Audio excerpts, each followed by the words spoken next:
Joy ran up to the imaginary boyfriend generator. "Hey," she said, addressing the imaginary boyfriend, who sat slowly plucking petals of a flower. "Did you mean what you said before? I would die for Riley." "I would die," the boyfriend replied. Yeah, okay, haircut," Joy said. "Time to prove it." Joy scooped up the imaginary boyfriend and put him in the bag she had gotten from Bing Bong. Then she turned on the generator and a bunch of imaginary boyfriends began to pour out. They moved down the conveyor belt, shouting, "I would die for Riley." Joy caught each one in the imaginary bag.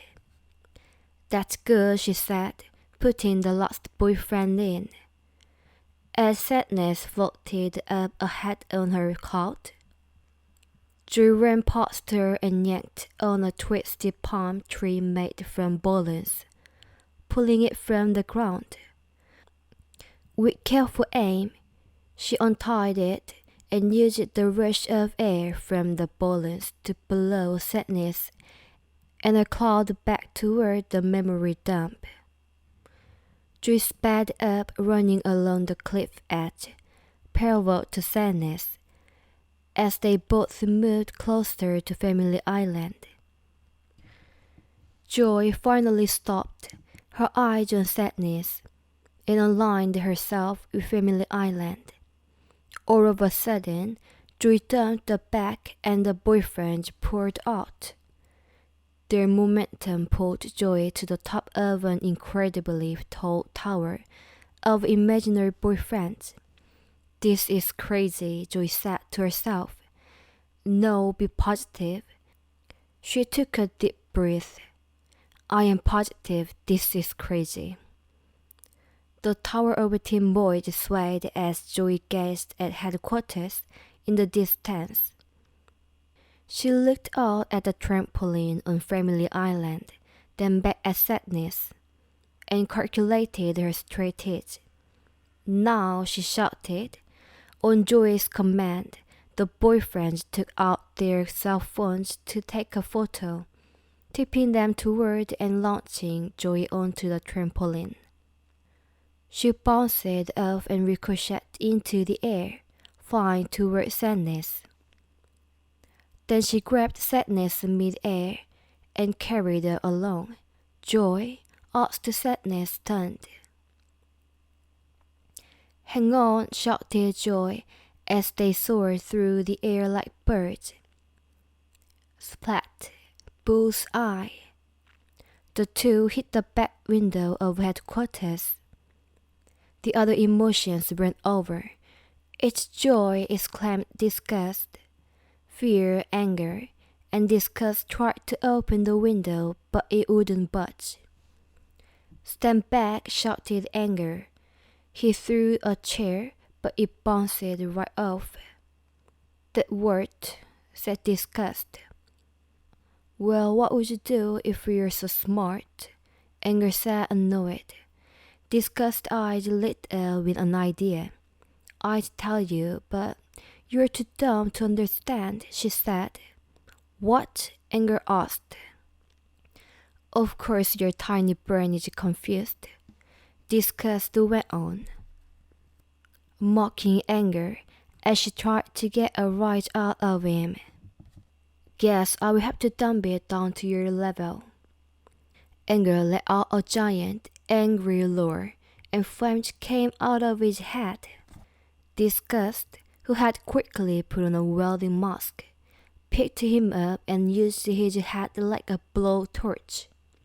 Cutting a hole in the window, they pulled Joy and Sadness up from the ledge and back into headquarters.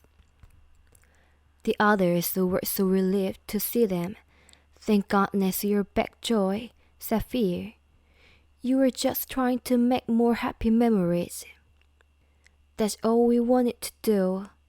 Joy looked at the screen, watching as the bus driver shut the door and pulled away from the station. "Joy, you've got to fix this.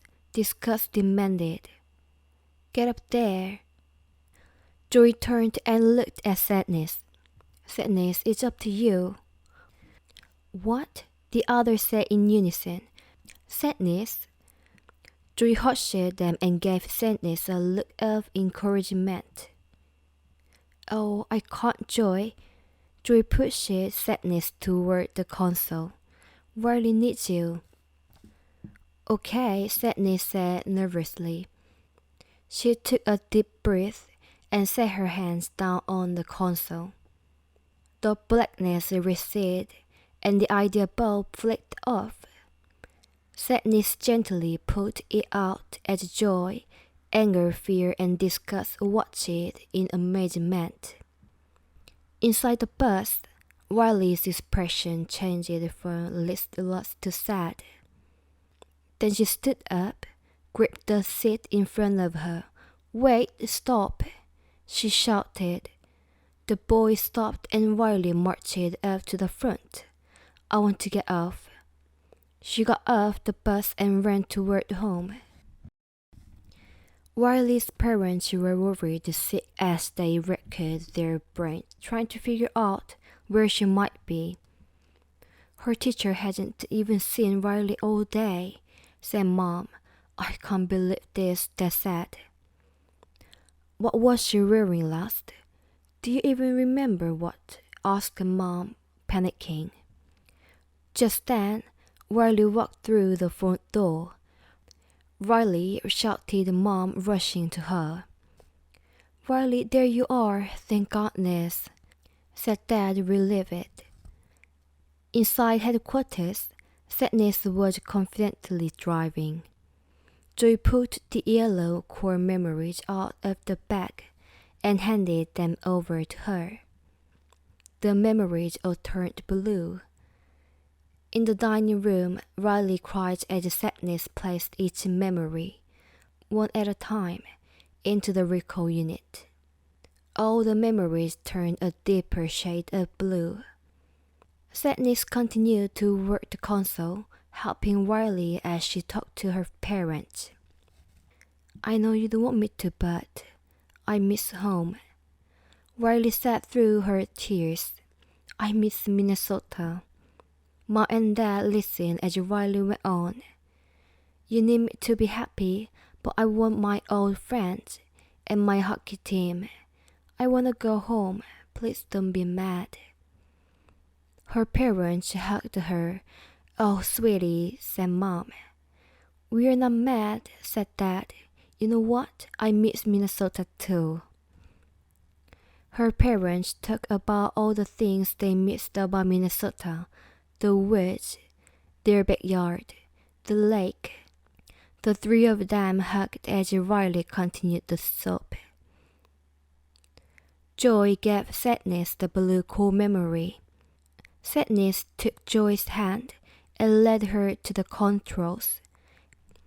Placing Joy's hands on the console alongside her own. The emotions watched on the screen as Riley smiled through her tears, and her parents hugged her tightly. Joy and Sadness, standing side by side at the console, shared a smile. They were a team. A sudden thing sounded throughout headquarters as a new core memory was made. This one was gold and blue swirled together.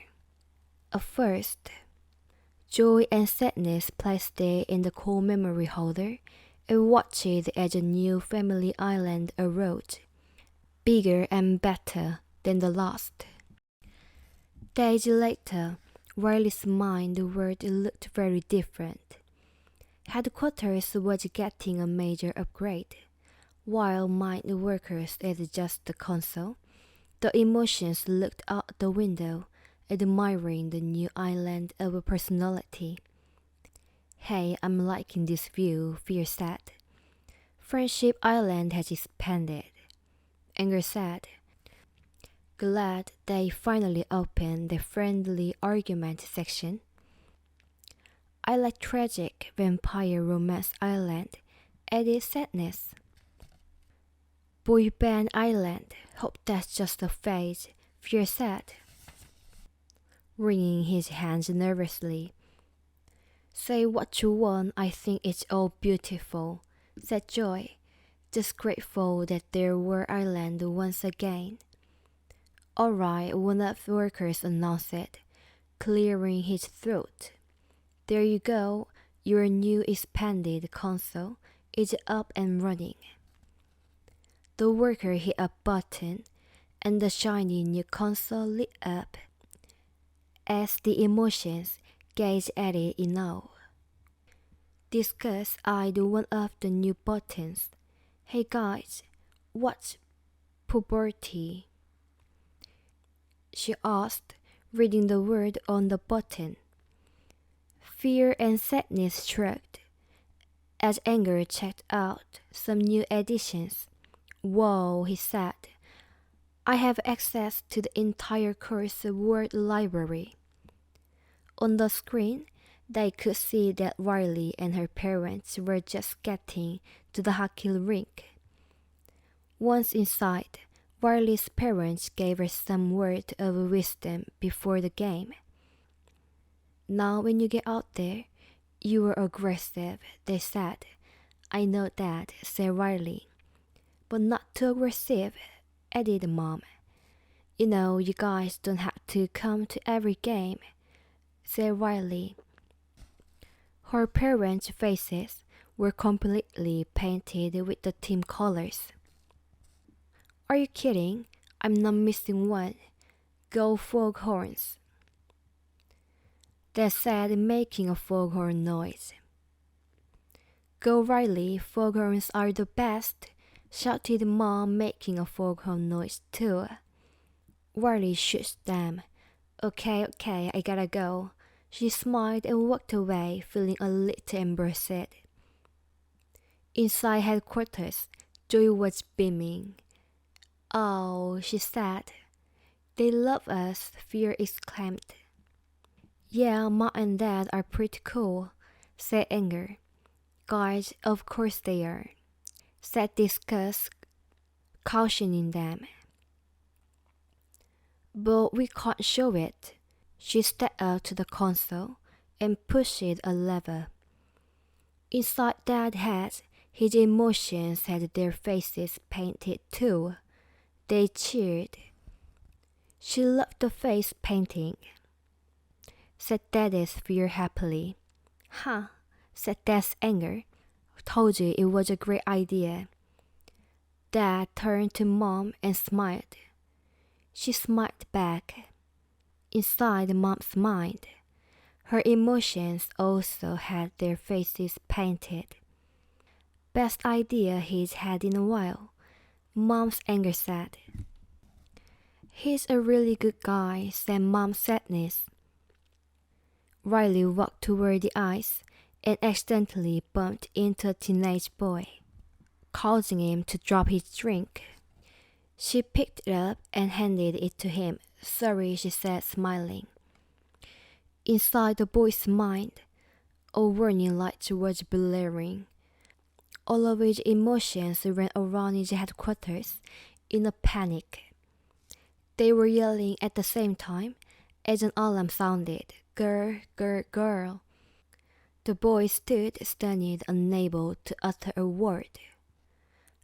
Oh, okay, said Riley. She walked away but looked over her shoulder and gave him one last little smile. All set, Riley? Asked one of her teammates as she skated onto the ice. Riley high-fived her and they skated into position. Mom and Dad cheered like crazy from the stands as the game began. Inside headquarters, Joy and Sadness stood together at the new console. All right, let's play some hockey, said Joy. As soon as the puck dropped onto the ice, Riley snapped into action, skating like a pro with a smile on her face. All right, Anger, take it, said Joy. Give us that puck or you're dead meat, shouted anger. On our left, screamed the fear. Let's just try not to get all smelly this time, discussed the warrant. Joy felt traffic. Riley had made a great new friend, was doing well at school, and loved her new hockey team. Things couldn't be better.